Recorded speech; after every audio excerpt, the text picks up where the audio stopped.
नमस्कार, स्वागत है आपका प्राइम न्यूज पर। मैं हूं आपके साथ मेघना सचदेवा। ये शुरुआत करते हैं खबरों की। बिहार में पहले चरण के लिए 71 सीटों पर बुधवार को मतदान हो चुका है और कोरोना के खौफ के बीच इस दौरान जमकर वोट डाले गए हैं। एनडीए की ओर से चुनाव प्रचार करते हुए उत्तर प्रदेश के सीएम योगी ने कहा कि मंदिर में जब राहुल गांधी जाते हैं तो ऐसे बैठते हैं जैसे नमाज पढ़ रहे हो। चुनाव आते ही गले में जनेऊ नजर आने लगता है। देश में जब कोई विपदा आती है तो इटली में नानी की याद आ जाती है। ऐसी जातिवादी और वंशवादी ताकतों को बिहार में परास्त करना है। अभिनंदन करता हूं।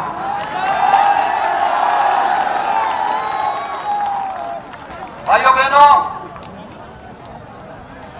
यह वर्ष हमारे लिए अत्यंत महत्वपूर्ण है। महत्वपूर्ण इसलिए पूरी दुनिया कोरोना के सामने पस्त है, लेकिन बिहार चुनाव में इतना मस्त है कि कोरोना स्वयं ही यहां पस्त है।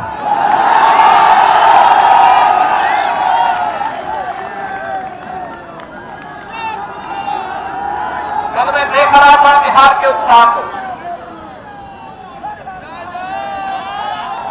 कोरोना वायरस के संक्रमण को दरकिनार करते हुए 54% मतदान हुआ है। और भाइयों बहनों, जब 3 नवंबर को दूसरे चरण का मतदान होगा तो इस मतदान के प्रतिशत को 70% तक पहुंचाने की आवश्यकता है।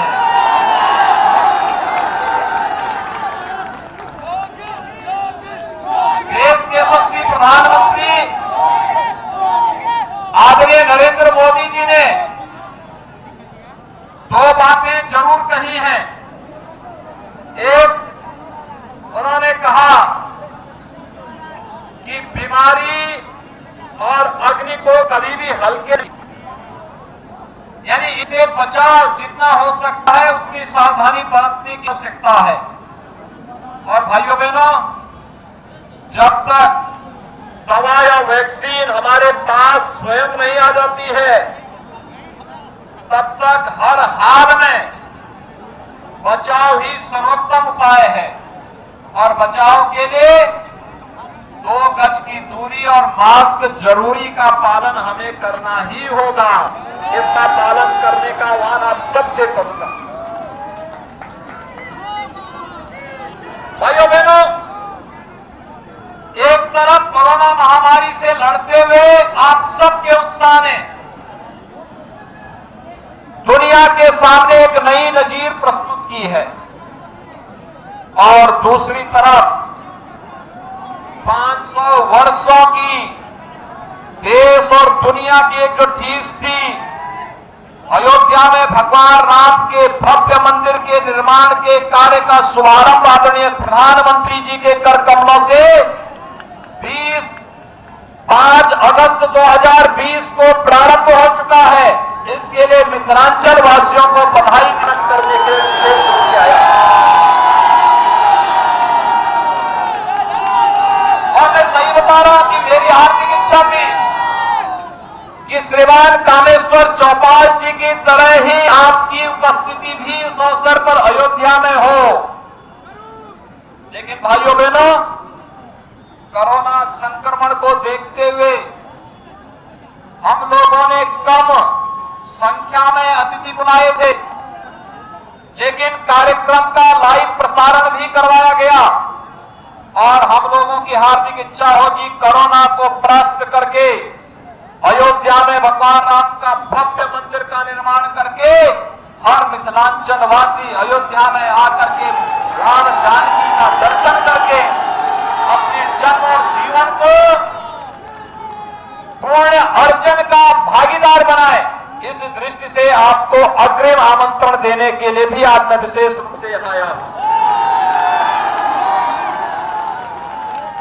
मां जानकी की कृपा से धरती बड़ी पवित्र धरती है। देश और दुनिया को अनेक विद्वान और अनेक महारथी जीवन के अनेक क्षेत्र के इस धरती ने दिए हैं। भाइयों बहनों, स्वाभाविक रूप से एक स्वाभाविक आकर्षण देश और दुनिया का इस धरती के प्रति जुड़ता है। राज्य व्यवस्था का संचालन कैसे होता है, मिथिला उसका एक उदाहरण है।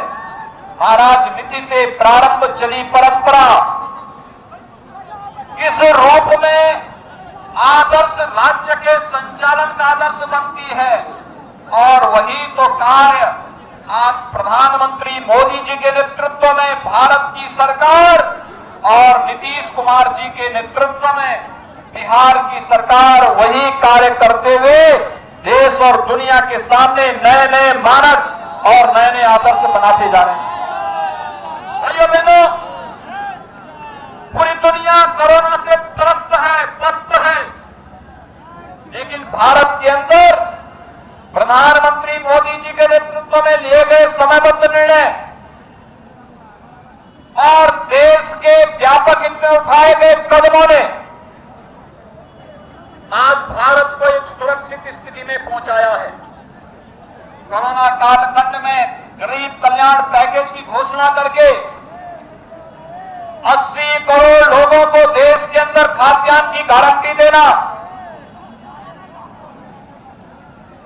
जनधन अकाउंट धारी माताओं के अकाउंट में धनराशि हर महीने उपलब्ध करवाने की व्यवस्था करना, प्रधानमंत्री किसान सम्मान निधि से जुड़े हुए किसानों के खाते में धनराशि सीधे उपलब्ध करवाने की व्यवस्था करना, और यही नहीं, आत्मनिर्भर भारत पैकेज के अंदर 20 लाख करोड़ रुपए का पैकेज देश के अंदर अलग अलग क्षेत्र को देकर के कोरोना के बाद देश की लड़ाई को जिस प्रभावी ढंग से प्रधानमंत्री मोदी जी ने बढ़ाया है, भाइयों, ये हमारी सबसे बड़ी ताकत है।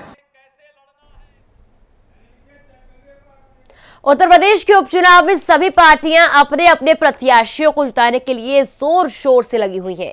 वहीं बीजेपी उपचुनाव में कोई कोर कसर नहीं छोड़ रही। डिप्टी सीएम केशव प्रसाद मौर्य ने उन्नाव के बांगरमऊ में जनसभा कर भारतीय जनता पार्टी प्रत्याशी को जिताने की अपील की है।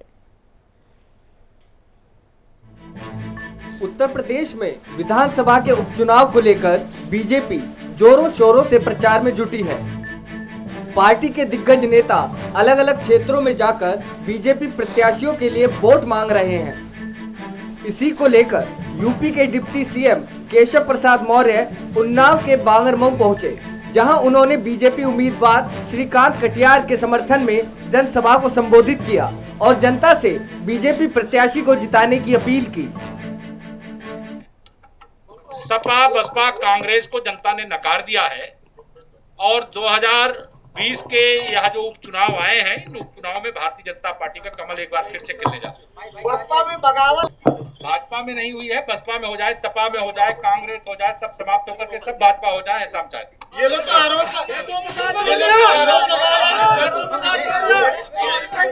वरिष्ठ नेता राजीव शुक्ला, उनका कहना है बसपा भाजपा मिली हुई है, इसलिए इस तरह की चीजें आ रही है। कांग्रेस समाप्त हो रही है, कांग्रेस का अंत हो रहा है।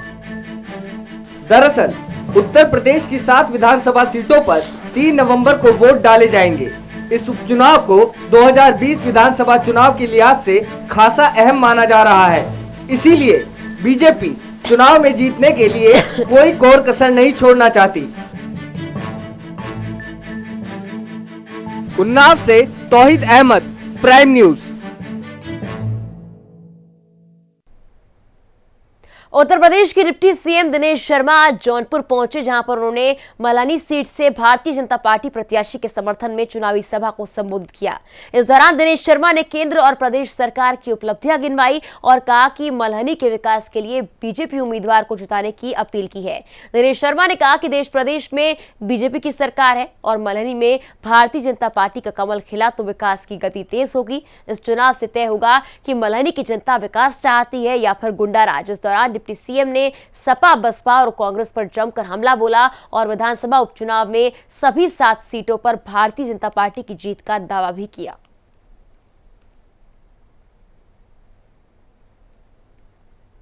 मैं जौनपुर, अभी मैं देवरिया से आ रहा हूं और जौनपुर में जिस प्रकार की सभा हुई है, ये इस बात का प्रतीक है कि जनता उपचुनावों में भारतीय जनता पार्टी के पक्ष में मतदान करने जा रही है।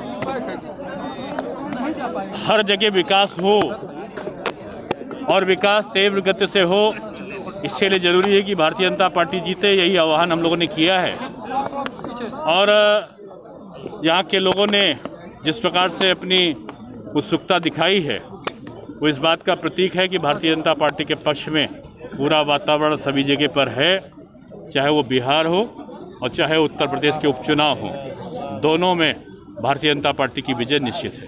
सेमीफाइनल माना जाए। मैं कह रहा हूं कि जो भी है उसमें विजय भारतीय जनता पार्टी की है। कितनी सीटें निकल रही है? हम उपचुनाव सभी जीत रहे हैं। विकास कितना हुआ 3.5 सालों में? कोई विकास नहीं हुआ है। मैंने अभी विकास को गिनाया है कि हमने तमाम चीज़ें यहाँ पर दी हैं। हमने सड़कों का जाल बिछाया है, हमने पुल बनाए हैं, हमने ओवरब्रिज के साथ साथ बिजली के कनेक्शन दिए हैं, हमने गैस के कनेक्शन दिए हैं, टॉयलेट्स बनाए हैं, हमने प्रधानमंत्री आवास दिए, तमाम हमने विकास के काम किए हैं और उन्हीं के आधार पर हमने यहाँ पे लोगों से मतदान करने के लिए माना है। उत्तर प्रदेश में कोरोना के मामले लगातार गिरते जा रहे हैं। बीते 24 घंटे में कोरोना के 1989 मामले सामने आए, जबकि इसी दौरान 2465 लोग ठीक होकर डिस्चार्ज भी हुए। इसी को लेकर एसीएस स्वास्थ्य अमित मोहन प्रसाद और एसीएस सूचना नवनीत सहगल ने प्रेस कॉन्फ्रेंस की, जहां उन्होंने सरकार की तरफ से किए जा रहे कामों की जानकारी दी। उन्होंने क्या कुछ कहा है, आप भी सुने। कोरोना संक्रमण कम हो रहा है, लेकिन बहुत अधिक सावधानी की इस समय आवश्यकता है। देश के कुछ हिस्सों में और विदेशों में ये संक्रमण पुनः लौट के आ रहा है। उत्तर प्रदेश में ये पुनः न लौटे और जिस गति से कम हो रहा है उसी गति से कम होता रहे, इसके लिए आवश्यक है हम सब लोग सावधानी बरतें। आपको अपर मुख्य सचिव स्वास्थ्य ने बताया, हाथ धोते रहें, मास्क का इस्तेमाल करते रहें और सोशल डिस्टेंसिंग 2 गज की दूरी रखें। ये तीनों हम लोग अगर सावधानी बरतते रहेंगे तो सभी लोग सुरक्षित रहेंगे। प्रदेश में कोरोना संक्रमण कम होने से हमारे जो हॉट एरियाज हैं अब वो 1000 से कम हो गए हैं, 9785 बचे हैं। कंटेनमेंट जोन भी कम हो रहे हैं। औद्योगिक और आर्थिक गतिविधियां लगातार बढ़ रही हैं। हमारे लगभग 8,18,000 बड़ी इकाइयाँ जो क्रियाशील हैं, उसके अतिरिक्त जो छोटी 90 लाख इकाइयाँ हैं प्रदेश में, वो लगभग 80% से अधिक वो क्रियाशील हो गई हैं। उनमें रोज़गार मिल रहा है, कार्य प्रारंभ हो गए हैं। इसके अतिरिक्त जो पुरानी विद्यमान इकाइयाँ हैं, एग्जिस्टिंग यूनिट्स हैं, उनको आत्मनिर्भर पैकेज में लगभग 4,35,000 इकाइयों को बैंकों द्वारा 10,753 करोड़ के ऋण उपलब्ध कराए गए हैं, जिससे कि उनको उनका कार्य ठीक से चलता रहे, उनका व्यापार ठीक से चलता रहे। प्रदेश में नए रोजगार उत्पन्न करने के इरादे से और आर्थिक गतिविधियों को और तेज करने के इरादे से नई एमएसएमई इकाइयों को कराया गया है। लगभग 5,81,000 नई एमएसएमई इकाइयों को 15,534 करोड़ रुपए का ऋण वितरण हो चुका है। बैंकों को वित्तीय वर्ष में लगभग कुल 20 लाख एमएसएमई इकाइयों को ऋण उपलब्ध कराने का लक्ष्य दिया गया है। हमारा लक्ष्य है कि लगभग 75,000 करोड़ से 80,000 करोड़ रुपए के ऋण प्रदेश में विभिन्न एमएसएमई इकाइयों को दिए जाएं, जिससे कि एक बड़ा रोजगार के अवसर पैदा हों और प्रदेश की आर्थिक गतिविधियां प्रदेश में ज़्यादा बढ़ें।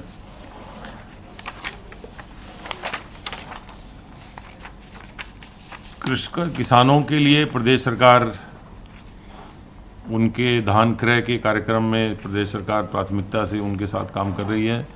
माननीय मुख्यमंत्री जी इसमें इसकी समीक्षा कर रहे हैं तथा प्रत्येक जिलाधिकारी को ये निर्देश दिया गया है कि वह सुनिश्चित कराएं कि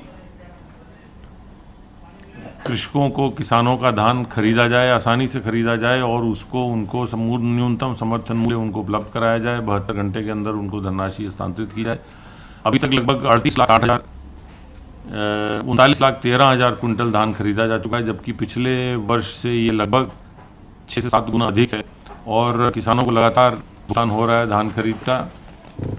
प्रदेश सरकार किसानों के धान की क्रय के लिए विशेष समीक्षा प्रत्येक दिन कर रही है और जो कर्मचारी अधिकारी इसमें कहीं उनके स्तर से लापरवाही पाई गई है उनके खिलाफ कार्रवाई भी की जा रही है, एफआईआर भी कराए गए हैं, वरिष्ठ अधिकारियों को निलंबित भी किया गया है। ये प्रयास जारी है हमारा कि किसानों से पूर्ण धान खरीदा जाए। कोरोना वायरस से संक्रमित लोगों में से 6,983 लोगों की अभी तक मृत्यु हुई है। कल प्रदेश में 1,38,027 सैंपल्स की जांच की गई और इस प्रकार अब तक प्रदेश में 1,45,69,242 सैंपल्स की जांच की जा चुकी है। पूल टेस्टिंग के अंतर्गत 5-5 सैंपल के 5,346 पूल लगाए गए थे, जिनमें से 422 में पॉजिटिविटी देखी गई थी। जो हमारे 24,858 एक्टिव इन्फेक्शन के केसेस हैं, इनमें से 11,698 इस समय होम आइसोलेशन में है। विगत 24 घंटों में 1,546 लोग होम आइसोलेशन में गए हैं। उन्होंने इस विकल्प का चुनाव किया है। अपने घर पर रह के ही वो स्वास्थ्य लाभ कर रहे हैं। और आप जानते हैं कि होम आइसोलेशन में रहने की शर्त ये है कि आपके घर में आपके लिए अलग कक्ष होना चाहिए और आपके पास आपके लिए अलग शौचालय होना चाहिए। उसके साथ ही साथ आपको लक्षण विहीन होना चाहिए। किसी प्रकार की बीमारी पहले से नहीं होनी चाहिए और किसी प्रकार के आपके लक्षण भी नहीं होने चाहिए।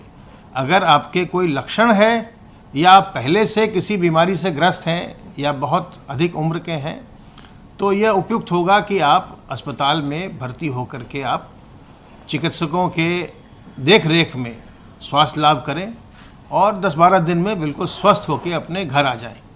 क्योंकि अगर आप ऐसा नहीं करते हैं और लक्षण रहते हुए या पहले से कोई बीमारी होते हुए आप घर पर रहते हैं और अपने लक्षणों को छुपाने का प्रयास करते हैं, तो फिर उसमें जटिलताएं आ जाती हैं। जटिलताएं आने की संभावना रहती है। तो वैसी स्थिति आने ही ना दें। जब इतने ज़्यादा कोविड हॉस्पिटल्स हैं, इतने ज़्यादा कोविड बेड्स की व्यवस्था की गई है, तो अगर आपको जरा सा भी लक्षण आ रहा है, जरा सा भी संदेह हो रहा है, तो अस्पताल में भर्ती होकर के अपना इलाज करवाइए। और जांच की व्यवस्था, इलाज की व्यवस्था बिल्कुल निःशुल्क है। उसमें चाहे कितनी भी माएँ आपकी चिकित्सा के लिए लगानी पड़े, सबका सब जो है वो उसका व्यय का वहन सरकार करती है। वो बिल्कुल आपके लिए बिल्कुल निःशुल्क है। इसलिए कोई संकोच नहीं करना चाहिए इलाज करवाने में। और किसी प्रकार के हीन भावना या लज्जा या संकोच की बात नहीं है। अगर किसी को कोई संक्रमण होता है तो इसमें किसी प्रकार के भी संकोच या छुपाने की या लज्जा की कोई बात नहीं है। यह एक संक्रामक बीमारी है, किसी को भी हो सकती है, चाहे गरीब हो, चाहे अमीर हो, चाहे पुरुष हो, स्त्री हो, किसी को भी हो सकती है। तो इसमें अगर लक्षण आए, और इसके लक्षण क्या है, जैसे आपको बार बार खांसी हो रही है, या अगर आपको बुखार है, या आपकी अगर सांस लेने में दिक्कत हो रही है, सांस फूल रही है, या आपको सूंघने में या स्वाद लेने में, स्वाद में मुश्किल हो रही है, तो स्वाद पता नहीं चल रहा है, loss of smell and taste, अगर ये सब लक्षण हैं, तो हो सकता है कि आपको कोविड हो, जरूर हो, लेकिन हो सकता है। तो ऐसे में ये सबसे अच्छे तरीका ये है कि आप अपनी जांच करवा लीजिए। 100 से ज़्यादा अमरोहा के नौगावा सादात विधानसभा सीट पर होने वाले उपचुनाव को लेकर लड़ाई तेज हो गई है। जहां पर बीजेपी नौगावा सादात सीट को जीतने के लिए पूरा जोर लगा रही है, वहीं समाजवादी पार्टी भी पीछे नहीं है। इसको लेकर सपा नेता और पूर्व कैबिनेट मंत्री धर्मेंद्र यादव भी अमरोहा पहुंचे, जहां पर उन्होंने समाजवादी पार्टी और रालोद के गठबंधन प्रत्याशी मौलाना जावेद आब्दी के समर्थन में जनसभा को संबोधित किया। इस दौरान धर्मेंद्र यादव ने लोगों को सपा की नीतियां गिनाई। इस दौरान उन्होंने केंद्र की मोदी और प्रदेश की योगी सरकार पर जमकर हमला भी बोला और सीएम योगी को समाज को तोड़ने वाला बताया।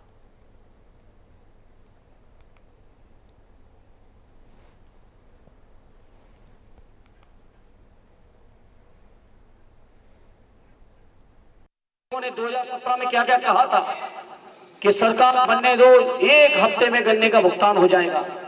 बताओ मेरे अमरोहा के नौगावा के किसान आमदनी दूनी कर देंगे, और दूनी हुई आमदनी, धान की बर्बादी हो। कोई मूल्य नहीं मिल रहा है, किसान चौपट होने का कगार, नौजवानों के रोजगार छिन गए हैं और हजारों मजदूरों को रोजगार नहीं मिल पा रहा है। जो रोजगार था, जो फैक्ट्री से लेके तमाम जगह जाके लोग काम कर रहे थे, आज पूरे देश का मजदूर भी बेरोजगार हो गया है।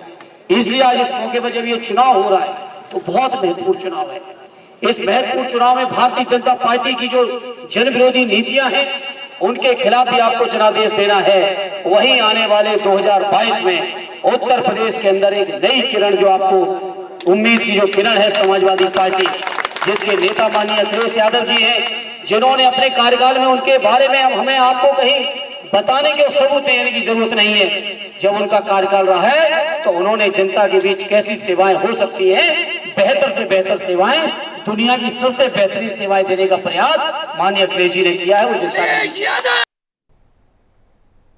बुलंदशहर सदर सीट पर होने वाले उपचुनाव को लेकर राजनीतिक सरगर्मियां तेज है। सपा और बीजेपी इस सीट को जीतने के लिए जीतोड़ मेहनत कर रहे हैं, वहीं कांग्रेस भी बुलंदशहर सीट पर जीतने के लिए दमखम लगा रही है। इसी को लेकर आज कांग्रेस नेता प्रमोद तिवारी बुलंदशहर पहुंचे, जहां पर उन्होंने कांग्रेस उम्मीदवार सुशील चौधरी के समर्थन में प्रचार किया। प्रमोद तिवारी ने चुनाव कार्यालय पर प्रेस कॉन्फ्रेंस की। इस दौरान प्रमोद तिवारी ने केंद्र सरकार पर जमकर हमला बोला, साथ ही देश में कोरोना फैलने के लिए प्रधानमंत्री मोदी को जिम्मेदार ठहराया।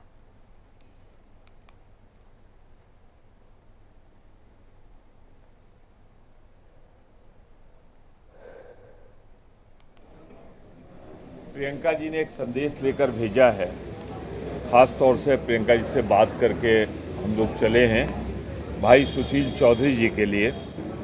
हम सब यहाँ इनके चुनाव में विजयी बनाए बुलंदशहर, इसकी अपील करने, इसका अनुरोध करने हम आए हैं। आपसे पहले बात कर रहे हैं, फिर 2 मीटिंगें लगी हैं, उसमें जाएंगे। वो मीटिंगों के बारे में बाद में जिलाध्यक्ष वगैरह दे देंगे।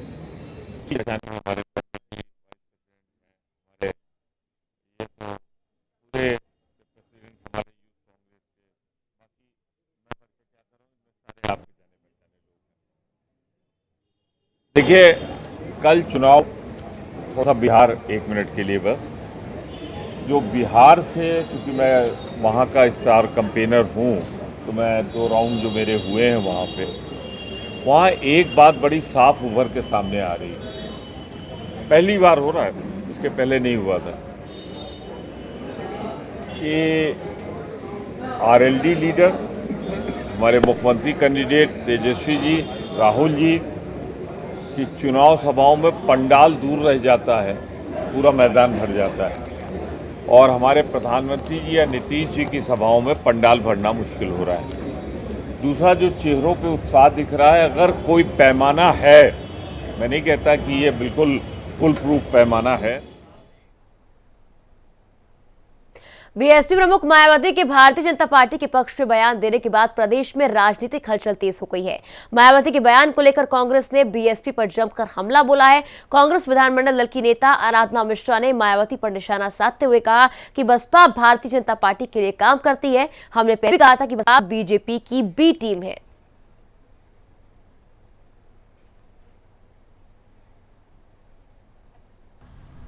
कांग्रेस पार्टी लगातार ये दावा करती आई है कि भारतीय जनता पार्टी के बी टीम के रूप में बसपा काम करती है,